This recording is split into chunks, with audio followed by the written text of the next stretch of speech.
Start कर दिया।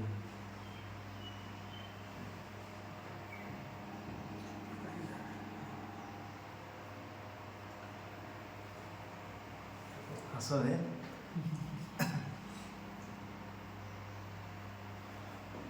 तो आज हम लोग भाषा के बारे में पढ़ने वाले हैं, लैंग्वेज। भारत में जो है भाषा का उल्लेख संविधान के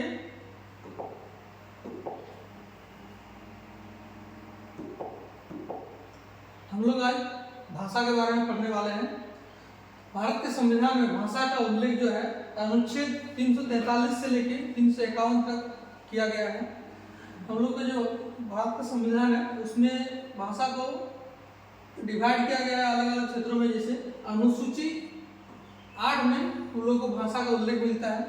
उसके बाद भाग 17 में राजभाषा का उल्लेख मिलता है। उसके बाद अनुच्छेद 343 से 351 में भाषा का उल्लेख मिलता है। ठीक है। जैसे संविधान के भाग 17 के अनुच्छेद 343 के अनुसार संघ की राजभाषा हिंदी और लिपि देवनागरी होगी। जैसे हम लोग का भारत का कोई राष्ट्रभाषा नहीं है लेकिन राज्य भाषा है, लेकिन कोई राज्य चाहे तो अपने राज्य में वो राष्ट्रभाषा रख सकता है। जैसे हम लोग के झारखंड में राष्ट्रभाषा क्या है? हिंदी है। बाकी इनमें दूसरा 16 लैंग्वेज भी रखा गया है। उस तरह महाराष्ट्र में जैसे मराठी है, पश्चिम बंगाल में बंगाली है, लेकिन भारत का कोई नेशनल लैंग्वेज नहीं हो सकता है क्योंकि हम लोग का भारत जो है राज्यों का संघ है।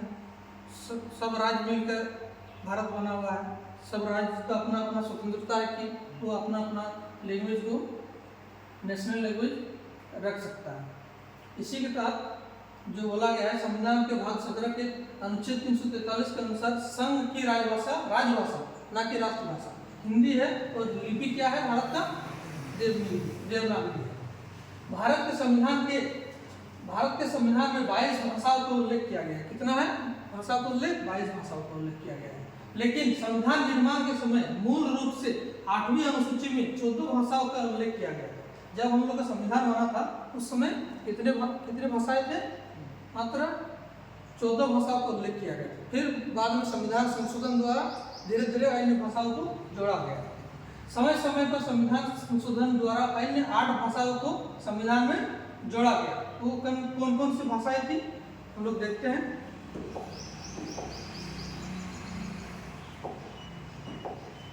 सबसे पहले जो है 1967 में 21वां संविधान संशोधन द्वारा सिंधी लैंग्वेज को जोड़ा गया।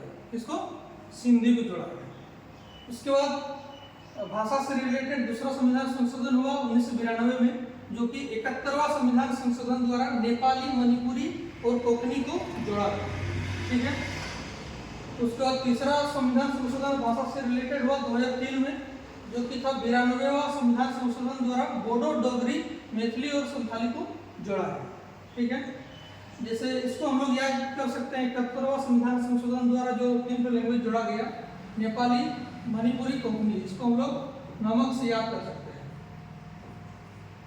न से नेपाली, म से मणिपुरी, क से कोंकणी। उसके बाद जो 2003 में 92वां संविधान संशोधन हुआ, इसमें जो 4 लैंग्वेज जोड़ा गया उसको हम लोग DBMS से याद कर सकते हैं। DBMS एक कंप्यूटर का टर्म है। DBMS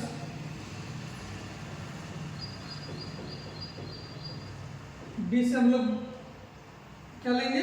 डी से डोगरी, बी से बोडो, एम से मैथिली, एस से संथाली। ठीक है। कितना लैंग्वेज को जोड़ा गया था बाद में? इधर हो गया 4, इधर 3 और इधर 1। कितना हो गया टोटल? 4 3 7 1 8 लैंग्वेज को बाद में जोड़ा गया।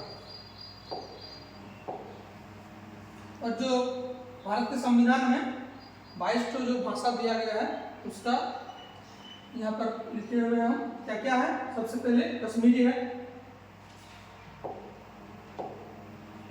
1 नंबर में कश्मीरी। उसके बाद सिंधी, पंजाबी, हिंदी, बंगाली, असमी, उड़िया, गुजराती, मराठी, कन्नड़, तेलुगु, तमिल, मलयालम, उर्दू, संस्कृत, नेपाली, मणिपुरी, कोंकणी, बोडो, डोगरी, मैथिली और संथाली। टोटल 22 लैंग्वेज हम लोग के संविधान में दिया गया है।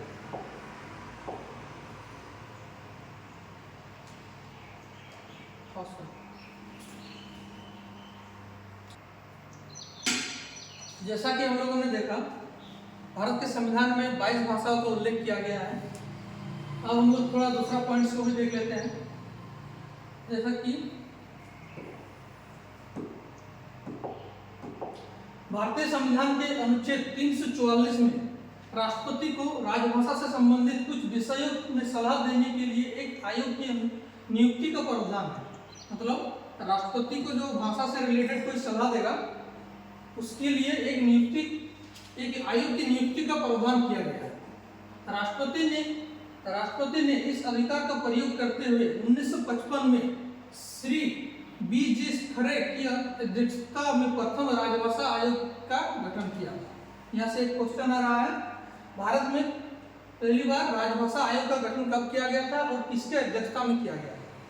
ये किया गया था 1955 में, और किसके अध्यक्षता में? श्री B.G.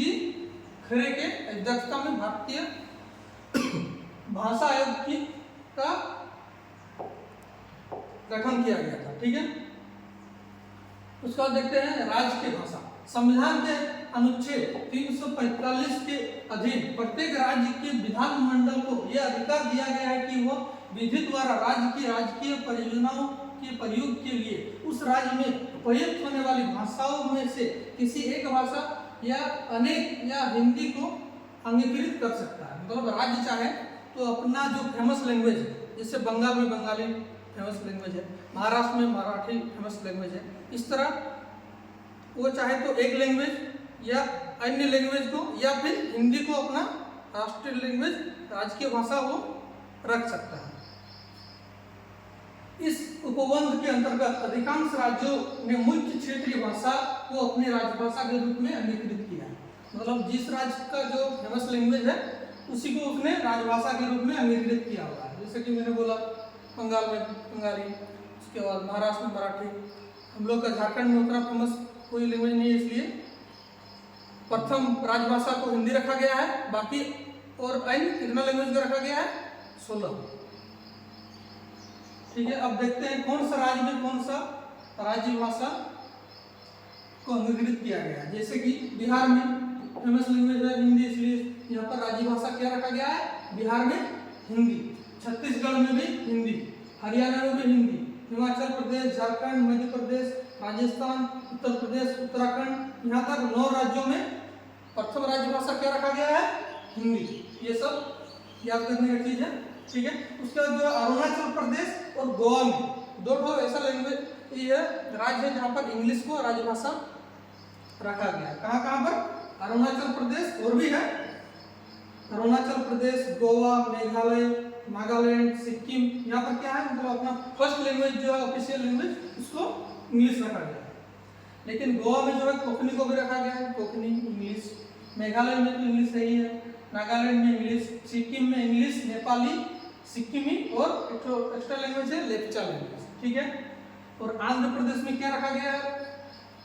राजकीय भाषा तेलुगु, असम में असमिया, गुजरात में गुजराती, कर्नाटक में कन्नड़, केरल में मलयालम, महाराष्ट्र में मराठी, मणिपुर में मणिपुरी, मिजोरम में मिजो, उड़ीसा में उड़िया, पंजाब में पंजाबी, तमिलनाडु में तमिल, त्रिपुरा में एक क्वेश्चन बार बार पूछता है, त्रिपुरा का राजभाषा क्या है? कोकबरो। क्या है? कोकबरो। उसके बाद सेकंड लैंग्वेज इंग्लिश रखा गया, उसके बाद बंगाली भी रखा गया, क्योंकि बंगाली जो है, त्रिपुरा जो है वेस्ट बंगाल से सकता है, इसलिए उसका एक एक्स्ट्रा लैंग्वेज राष्ट्रीय भाषा बंगाली भी रखा गया है। और वेस्ट बंगाल में तो बंगाली है ही है, उसके बाद इंग्लिश भी रखा गया है। तेलंगाना में क्या है? तेलुगु है। इस तरह हम लोग 28 राज्यों में वहाँ पर यूज किए जाने वाले राज्य भाषा को हम लोग देखें। अब देखते हैं शास्त्रीय भाषा।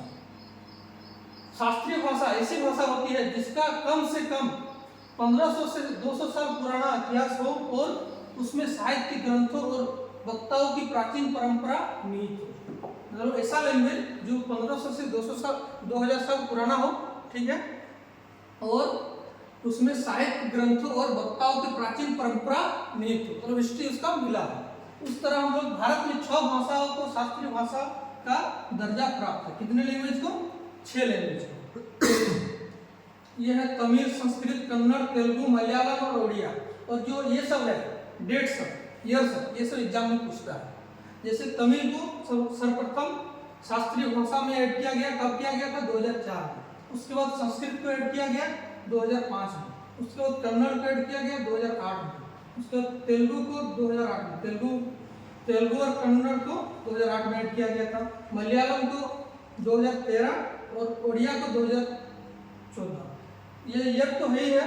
उसके अलावा ये क्वेश्चन पूछा जा सकता है, सबसे पुराना शास्त्रीय भाषा कौन सा है? क्या है? तमिल, जो कि 2004 में ऐड किया गया था। और सबसे नया शास्त्रीय भाषा क्या है? उड़िया, जो कि 2014 में ऐड किया गया था। ठीक है।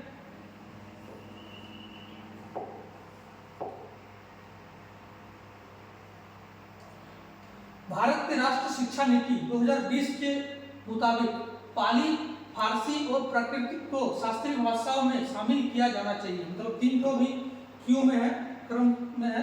3 ठो पाली, फारसी और प्राकृतिक, इस सबको भी बोला जा रहा है कि इसको भी शास्त्रीय भाषा में ऐड किया जाना चाहिए। ठीक है। कुछ इंपॉर्टेंट पॉइंट्स को हम लोग देख लेते हैं। 14 सितंबर 1939 को संविधान सभा ने हिंदी को देश की आधिकारिक भाषा घोषित किया था। कब किया गया था? भारत में हिंदी को आधिकारिक भाषा कब घोषित किया गया था? 14 सितंबर 1949 को संविधान सभा ने हिंदी को देश की आधिकारिक भाषा घोषित किया था। इसके बाद राष्ट्रभाषा प्रचार समिति वर्धा के अनुसार अनुरोध पर 1953 से हर साल 14 सितंबर को हिंदी दिवस मनाया जाता है। ठीक है। हिंदी दिवस किस लिए मनाया जाता है हम लोग पता चल गया। 1949 को संविधान सभा द्वारा हिंदी को देश का आधिकारिक भाषा घोषित किया गया था। उसके बाद प्रचार समिति वर्धा के अनुरोध पर 1953 से हर साल मतलब मनाना शुरू हुआ। 1953 से जो हिंदी दिवस मनाना चालू हुआ 1953 से 14 सितंबर को हम लोग हर साल हिंदी दिवस मनाते हैं। ठीक है। उसके बाद विश्व हिंदी दिवस। विश्व हिंदी दिवस कब मनाते हैं हम लोग? 10 जनवरी।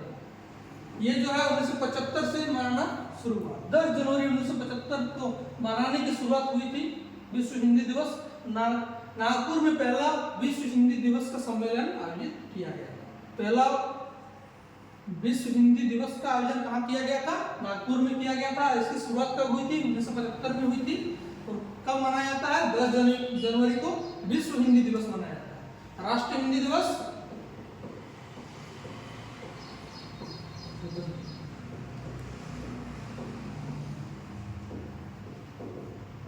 14 सितंबर। ठीक है। और विश्व हिंदी दिवस 10 जनवरी। 2 ठो इंपॉर्टेंट डेट है लैंग्वेज से रिलेटेड, ये भी हम लोग को याद रखना है। उसके बाद भारत में जो है सबसे ज्यादा कौन सा लैंग्वेज बोला जाता है? हिंदी बोला जाता है। अब हम लोग देखेंगे भारत में 5 मुख्य बोले जाने वाली भाषाएं जो कि सबसे ज्यादा बोली जाती है। सबसे पहले आता है हिंदी। हिंदी को भारत के लगभग 43.63% जनसंख्या के लोग बोलते हैं। ठीक है। उसके बाद सेकंड नंबर में आता है बंगाली, जो कि भारत के लगभग 8.03% लोग बोलते हैं। उसके बाद तीसरे नंबर पे आता है मराठी, जिसको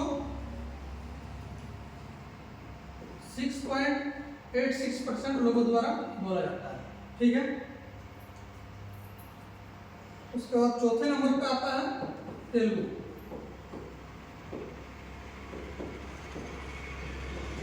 जो कि नहीं करेंगे पहले वाला है ना।